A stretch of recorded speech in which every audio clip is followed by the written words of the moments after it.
do carry. Don't mind me, just carry on.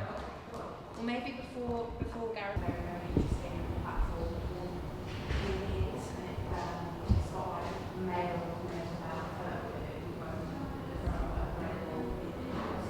so capacity is sort of multidisciplinary lineup of interesting people. Work with agency people online in 1975, so lots of work with musicians and various groups like ordinary assistants. So some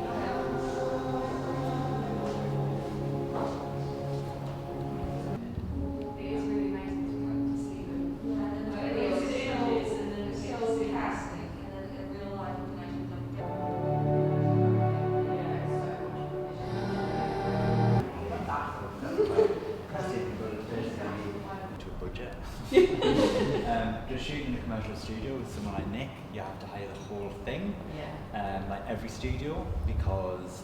Well, you know, London is my home, and London Fashion Week's a real kind of high point for me.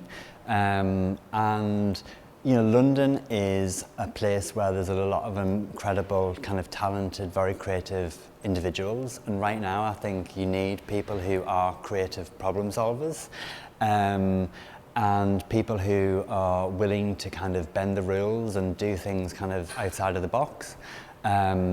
So yeah, I mean, who knows what London Fashion Week in September 2020 is going to look like, because we've never been in this situation before, but I think more than anybody really, London has the skills to kind of get beyond the problems that we have in front of us and kind of excel. So that's kind of what I'm hoping.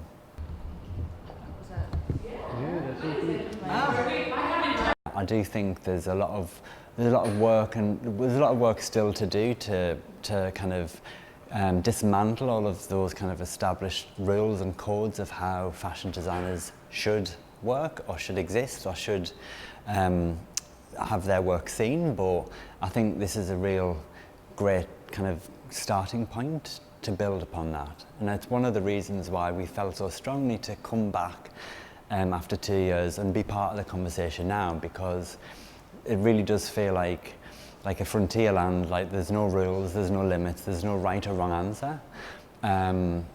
So yeah, it's an exciting time to be back and to be part of the conversation. Yeah, it's a good moment.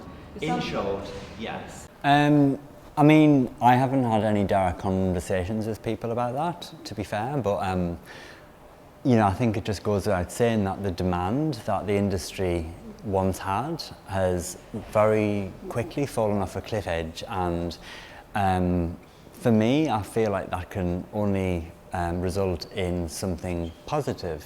You know, there was an incredible open letter that Giorgio Armani wrote a few months ago, where he basically, and it was quite a seismic moment for such a big establishment, especially Italian designer, because Italy's kind of a huge industry within the garment production world. For a designer of Giorgio Armani's stature to basically say that things really need to change.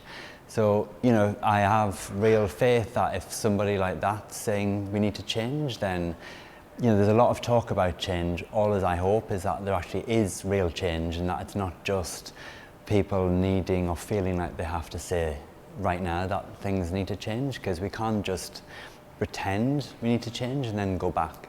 We just need to rip things up and start again, and I feel like that's a good way to think about it. But Statue masquerading as trousers. yeah. The other way around. So you said